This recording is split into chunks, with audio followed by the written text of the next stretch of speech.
Bismillahirrahmanirrahim.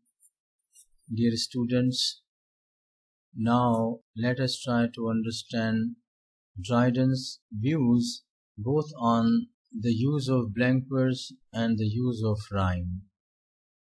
And we find that Dryden, through his two characters, Crites, who supports blank verse versus rhyme, and Neander, who recommends rhyme compared to blank verse.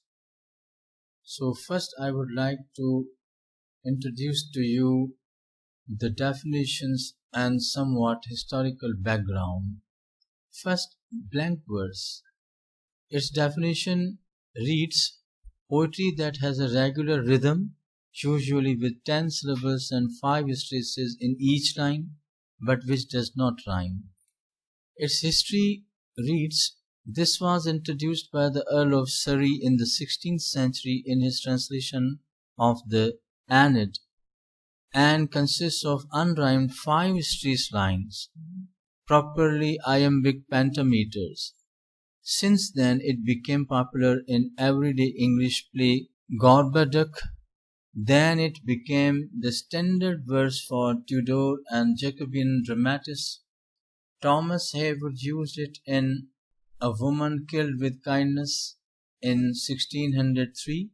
Then Milton used it in his work Paradise Lost in 1667. Then Dryden, Pope, and many others used it in the 17th and the first half of the 18th centuries. Then we have a very long list of such writers as Thomson, Young, Wordsworth, and Coleridge, who made much use of it.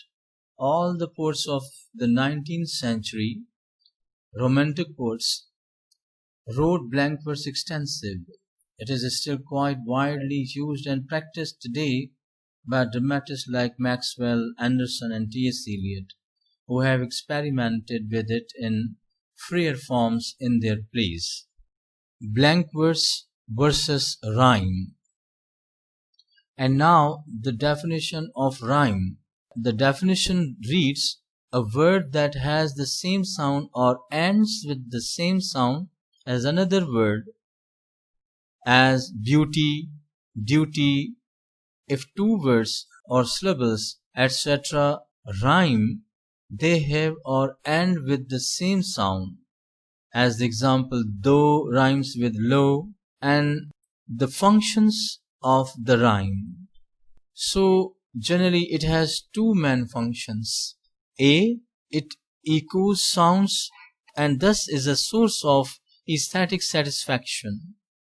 Part of the pleasure often consists of the surprise that a successful and unexpected rhyme evokes. B, rhyme assists in the actual structure of words. It helps to organize the words. After that, now let us have a look at John Dryden's ideas through his characters both on blank verse and rhyme. So John Dryden, in his essay of the dramatic poesy, gives his views on the use of blank verse and rhyme through two characters. One is Crites, representing the ancients, and the other Neander, his spokesman, representing the moderns. The comparison is given below. First, Crites, who attacks rhyme.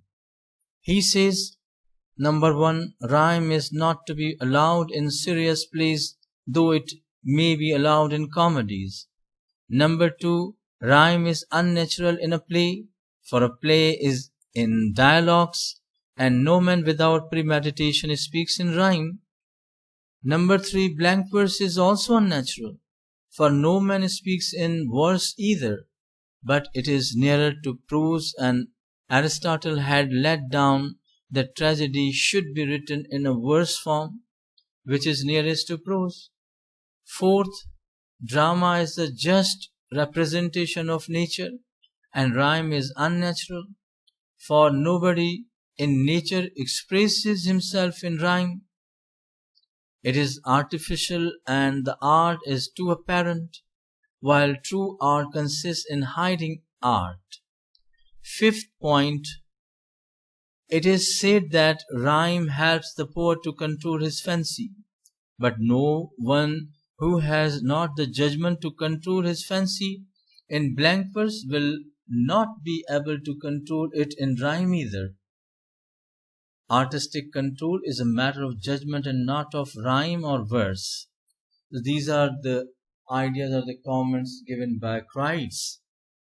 And now Neander, who replies to Kreitz.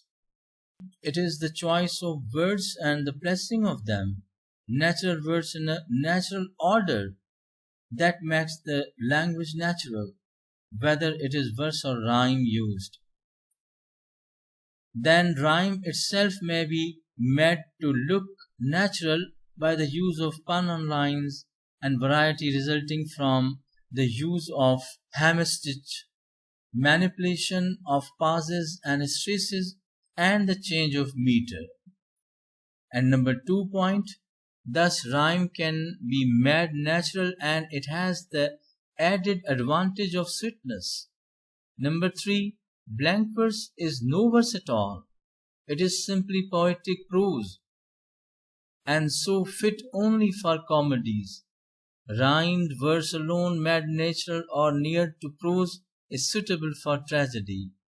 This will satisfy Aristotle's dictum. Number 4, rhyme is justified by its universal use among all the civilized nations of the world. Number 5, the great Elizabethans achieved perfection in the use of blank verse, and they, the moderns, cannot excel them or achieve anything significant or better in the use of blank verse. Hence, they must perforce use rhyme, which suits the genius of our age. Number 6, it is liked by the nobility whose judgment alone counts. Number 7, tragedy is a serious play representing nature exalted to its highest pitch. Rhyme being the noblest kind of verse is suitable to it and not to comedy. Number 8, rhyme is an aid to judgment. Men of ordinary judgment, as even the best of poets are, require some help and write better because of that help. Rhyme helps the judgment and thus makes it easier for the poets to control the free flight of their fancy. So, dear students, we know that it is Dryden who, through different characters, actually familiarizes the readers with his ideas on the use of rhyme and blank verse, and these are the ideas which were very much popular and common in his days.